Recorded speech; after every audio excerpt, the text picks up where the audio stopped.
I'm sure you've asked yourself at some point, why is it that with all the time I spend with the instrument, why am I not getting better as fast as I think I should be? 1, 2, here we go. Well, of course, we all want to be better, faster, and patience plays a huge role in this process. But I want to propose to you that it's actually the intent with which we practice and the consistency of how we practice that really plays the bigger part in the success or failure of the time we spend with our instrument. Today, I have 3 exercises for you from my book, Bass Player's Guide to Pentatonics. And if you dig what you're seeing, what you're hearing, you want to take some of this information a little further, it's available to download below in the description of this video. And I actually have a few physical copies here in my studio that I'm signing and shipping worldwide. So if you want a signed copy, act fast, the link's below. Now let's get into these 3 ideas. They're based around the pentatonic scale, one of the most commonly used scales in all of modern music, and coincidentally, one of the easiest ones to comprehend and to pick up and to get into your playing right away. It's something between bass players and guitar players, especially with fretted instruments, that we know perhaps before any other scale. And more to the point, with these 3 exercises, with anything I share with you, as I said, it's all about the intent and consistency with which you use them. And I truly believe that if you commit just 5 minutes a day on a consistent basis to any of the exercises I'm about to show you, you're going to see a massive improvement almost right away in your fluidity, in your confidence, and more importantly, in the amount of fun and enjoyment you get out of spending time with the instrument. We're going to look first at something I call the harmony workout, where we take a single pentatonic, minor pentatonic phrase. This one is in C minor. But the concept is how we can take one phrase, one minor pentatonic phrase, and work it through a ton of different harmony, different chord qualities. I'll play it for you, show you what it sounds like, then we can break it down a little and dig a little deeper into what this concept is all about.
So that's the exercise directly from the book. What I want to show you and highlight is how we can take something even simpler, even though that was repetitive, it was in the confines of the minor pentatonic in C, and it went through a ton of different harmony. We could take any phrase we like in the context of C minor with these changes, and it works just as well.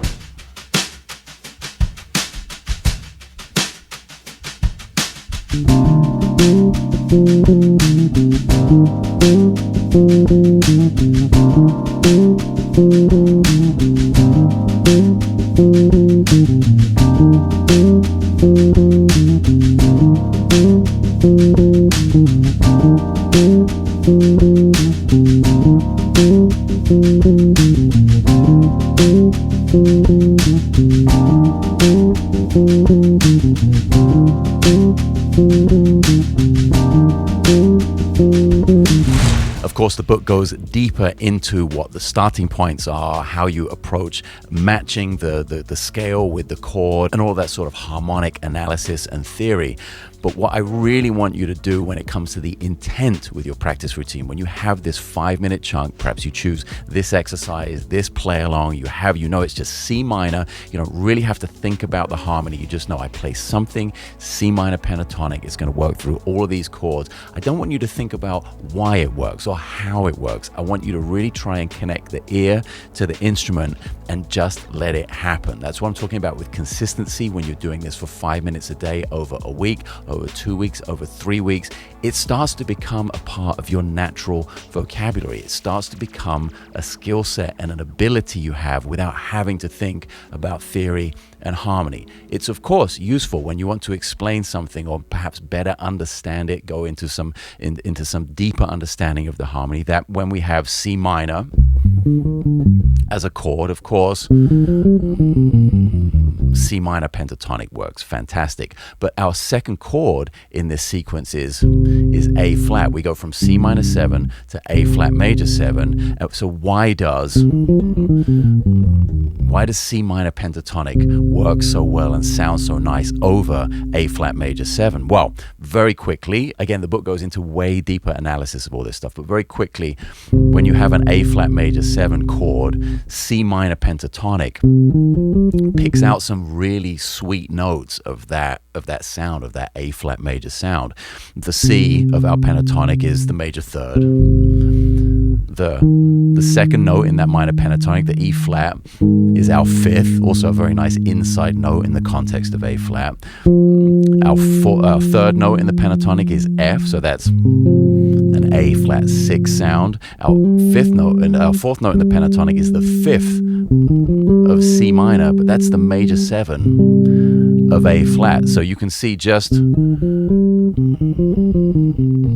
didn't even get to the B flat, our last note in the pentatonic, and that's the 9. Again, another great sound in the context of A flat major. So where it makes perfect sense, I guess, to most people that C minor 7, C minor pentatonic, though, that's don't really have to think about that so much, but it really does make sense when you go to A flat major because of all of those kind of sweet notes that it picks out of that harmony. And conceptually, the same thing applies to all of the other chords in this sequence. We just associate the notes in the pentatonic to that harmony, and they end up becoming different tensions or different degrees of the scale in that harmony. So we went over A flat and found out we have the major third, the fifth, the sixth, the major 7, and the 9. We could do that with F sus. F sus is one of the chords in there, and we have the fifth, the flat 7, the root, the 9, and the 4, the sus, one of the characteristics of that chord. But again, I want to place the importance on doing it rather than thinking about it. And when you know that you can take a simple minor pentatonic phrase in C, use this play along from the book and play through all of those chords, you can come up with hundreds and hundreds of different phrases just using C minor pentatonic, and know initially that it's going to work if it's something you haven't worked on before, and then start to feel how and why that works without having to know the theory and the technicality of it ahead of time.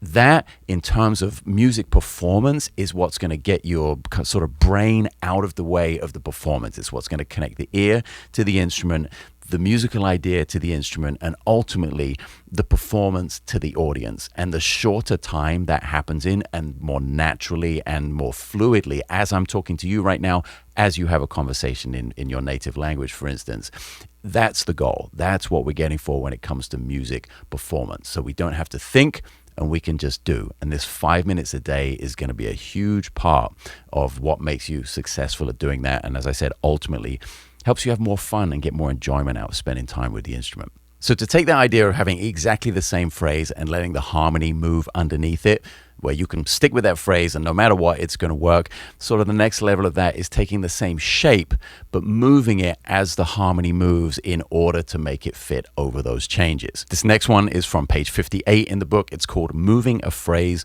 Through a Song Form. I created a 16-bar form with lots of different harmony moving all over the place, and I have one shape. It's not going to be exactly the same notes each time, but the shape is going to remain the same, and I'm going to move as the harmony moves.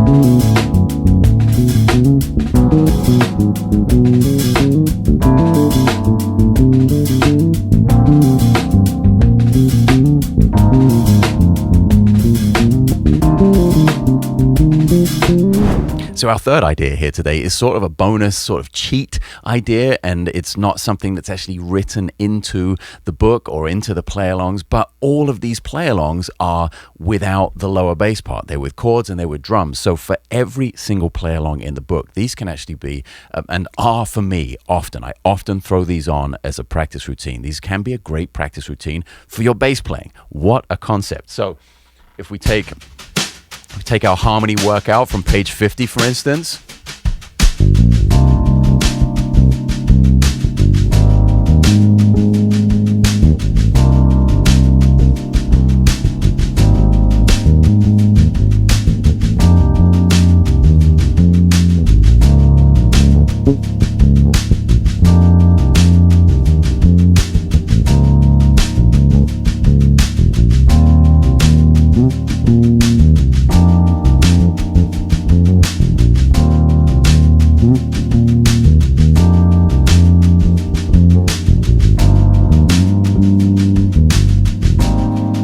So I love doing this even before I get to the exercise because it really helps me hear the harmony and feel the harmony, especially if what we do most of the time is play root notes and play bass lines through harmony like this. To have that before we get to the upper structure stuff and the